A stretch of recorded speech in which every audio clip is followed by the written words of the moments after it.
Morning everyone, আজকে আমাদের last day. আমরা এখান থেকে চেক আউট করছি 8:30 বাজে। একদম রেডি টেডি হয়ে গেছি, সব কিছু প্যাকিং ডান।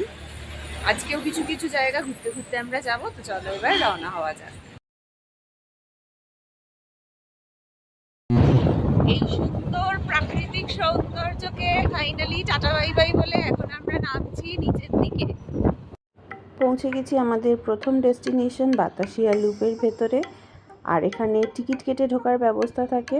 তো এদিকে সব ডিটেলসগুলো দেওয়া থাকলো, তোমরা চাইলে পজ করে দেখে নিতে পারো। 50 টাকা দিয়ে টিকিট কেটে আমরা তো চলে আসলাম ভেতরে। এদিকে চারিদিকে সবুজ গাছ, সুন্দর কালারফুল সব ছোট ছোট ফুল, সামনে ইন্ডিয়ার ফ্ল্যাগ, আর ওপরে নীল আকাশ, আর তার মাঝখানে পেঁজা তুলোর মতো মেঘ। যেমন বলে না, দানে দানে পে লিখা হয় খানে ওয়ালে কা নাম, সেরকমই কাঞ্চনজঙ্ঘা দেখার জন্য কিন্তু একটা সুন্দর ভাগ্য দরকার। তো এই যে পেছনে আমরা দেখতে পাচ্ছি কাঞ্চনজঙ্ঘা, এখান থেকে কতটা বোঝা যাচ্ছে জানি না, আমি এবার ব্যাক ক্যামেরা করে দেখাই। এইদিকে দূরে পুরো দার্জিলিং শহর, আর সামনে যার টানে এই পাহাড়ে বারবার ছুটে আসা, সামনে সেই ভিউ কাঞ্চনজঙ্ঘা। অসাধারণ ভিউ, এই সেই কাঞ্চনজঙ্ঘা। উফ, অসাধারণ অসাধারণ। এখন আমি দাঁড়িয়ে আছি ঘুম স্টেশনে, যেটা হচ্ছে উচ্চতম রেলওয়ে স্টেশন। আপাতত কোনো টয় ট্রেনের দেখা মিলছে না, কিছুক্ষণ দাঁড়াই, তারপরে আবার রওনা দেবো নেক্সট ডেস্টিনেশনের উদ্দেশ্যে।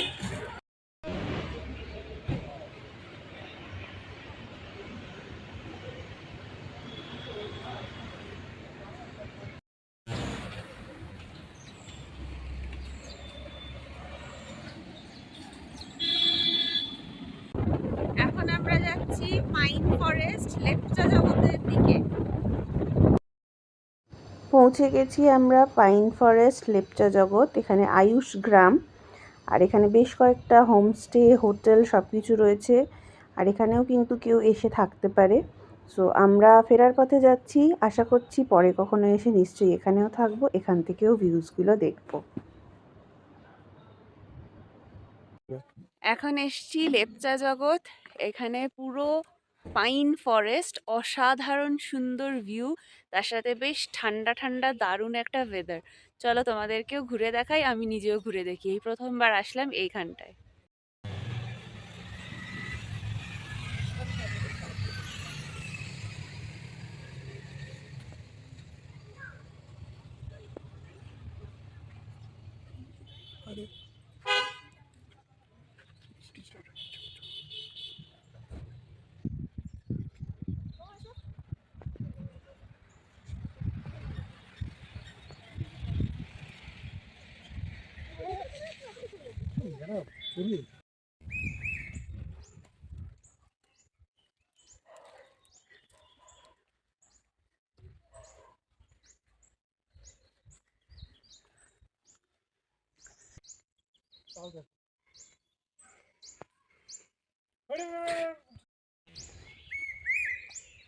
পাইন ফরেস্ট, এদিকে পাখিদের কিচিরমিচির, তার মাঝখানে এখন আমরা যাচ্ছি ভিউ পয়েন্টটাতে।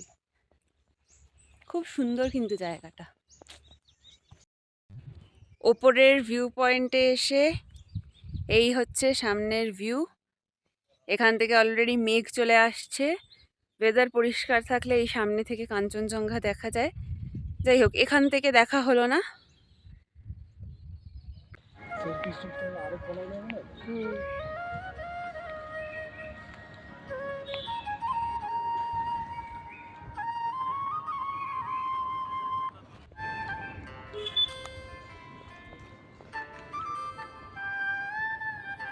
সুখিয়া পোখরি হয়ে এখন আমরা যাচ্ছি জোড়া পোখরি। রাস্তাটা কিন্তু ভীষণ থ্রিলিং এবং এক্সাইটিং এবং এবড়ো খেবড়ো। সো যাই হোক, এবার আমরা এগোই। অবশেষে একটা দুর্গম রাস্তা পেরিয়ে আমরা পৌঁছে গেছি জোড়াপোখরিতে। সো ঢুকে পড়লাম ভেতরটাতে। মেঘ মেঘ হয়ে গেছে, কিন্তু চারিদিকটা ভীষণ সুন্দর, পুরো সবুজে ঘেরা। এখানেও কিন্তু থাকার ব্যবস্থা আছে, একটা হোমস্টে আছে, যেটা অল্টিটিউড হচ্ছে 7,400 ফুট। এখানে বোর্ডে ডিটেলস দেওয়া আছে, কন্ট্যাক্ট নাম্বার দেওয়া আছে, তোমরা যদি কেউ থাকতে চাও সেখানে গিয়ে অবশ্যই কন্ট্যাক্ট করে নিতে পারো। আর এখানকার মেন অ্যাট্রাকশন হচ্ছে এই জলাশয়টা, যেখানে কিন্তু খুব সুন্দর সুন্দর কালারফুল বেশ কিছু মাছ আছে। কিছুক্ষণ সময় কাটিয়ে আমরা আবার এগিয়ে গেলাম আমাদের নেক্সট ডেস্টিনেশনের দিকে। এখন এসছি আমরা সীমানা ভিউ পয়েন্টে। আর এখানে কিছুক্ষণ আগেই প্রচণ্ড মেঘ ছিল, কিন্তু আসার সাথে সাথেই বেশ সুন্দর পরিষ্কার হয়ে যাচ্ছে, রোদ দেখা যাচ্ছে। তো চলো আমিও দেখি, তোমাদেরকেও ভিউটা দেখাই।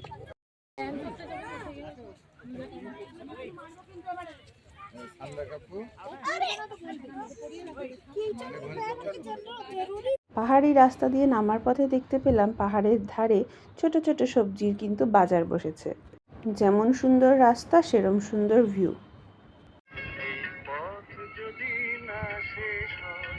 তবে কেমন হতো তুমি বলো, যদি পৃথিবীটা স্বপ্নের দেশ হয়, তবে কেমন হতো তুমি বলো তো। বৃষ্টি ভেজা রাস্তা দিয়ে রেনকোট পরে জাদুর মতন সেজে এখন আমরা যাচ্ছি মিরিকের উদ্দেশ্যে। এমনি ওয়েদারটা ঠান্ডা ঠান্ডা ছিল, বৃষ্টিটা হয়ে যেন আরো ঠান্ডা হয়ে গেল। ওভারঅল কিন্তু দারুণ লাগছে। यहाँ पे आए क्या पतिया लेने के लिए, तो हम तो खाली ऐसे ही ले लिए टेस्ट के लिए, देखेंगे। अब भाभी गुस्सा हो गई है। এখন আমরা এসেছি গোপালধারা টি এস্টেটে। আর এখানে পুরো ঝলমলে রোদ্দুর। আমরা আপাতত রেনকোট খুলিনি, যে আবার কখন বৃষ্টি নামবে, শুধু শুধু সময় নষ্ট হবে।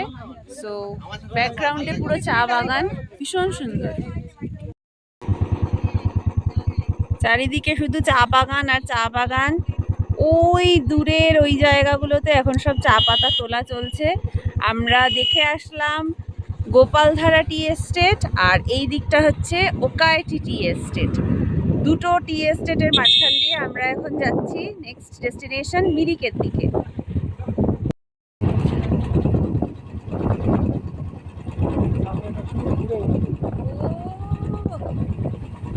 অসাধারণ ভিউ, অসাধারণ।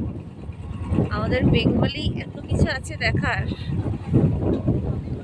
বাইরে যাওয়ার আর দরকার পড়ে না। দারুণ দারুণ।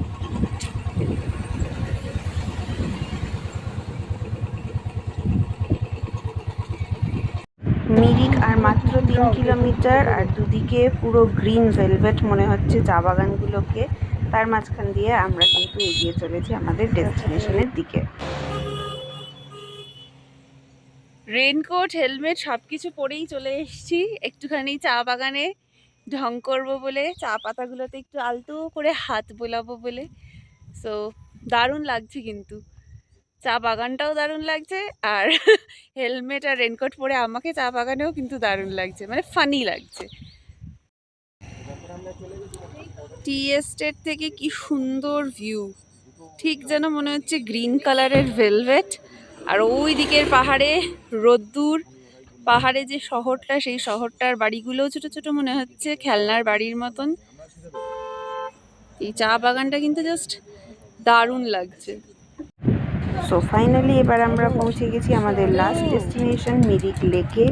বাইক পার্ক করে 20 টাকা দিয়ে টিকিট কেটে আমরা চলে এসেছি মিরিক লেকের বা মিরিক গার্ডেনের ভেতরে।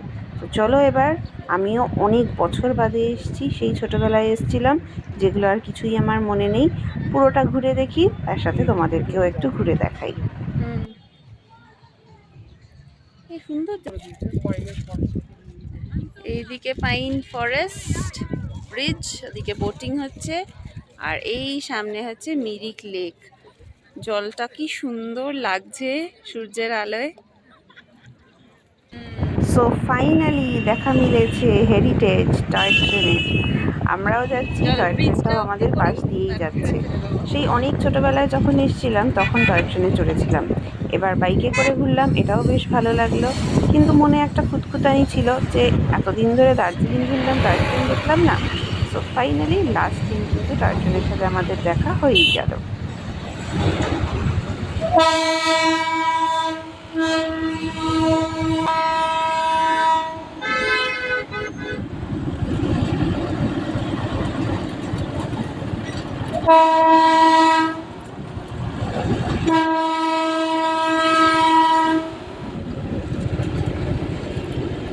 আমাদের বাইকে করে দার্জিলিং ভ্রমণ ভিডিও তোমাদের কেমন লাগলো অবশ্যই কমেন্ট করে জানিও।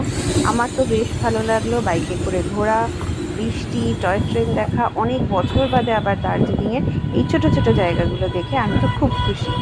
অপেক্ষায় থাকলাম আবার কবে আসা হবে। তো আজকের জন্য ভিডিওটা এখানেই এন্ড করছি। টাটা, বাই বাই, সবাই খুব ভালো থেকো।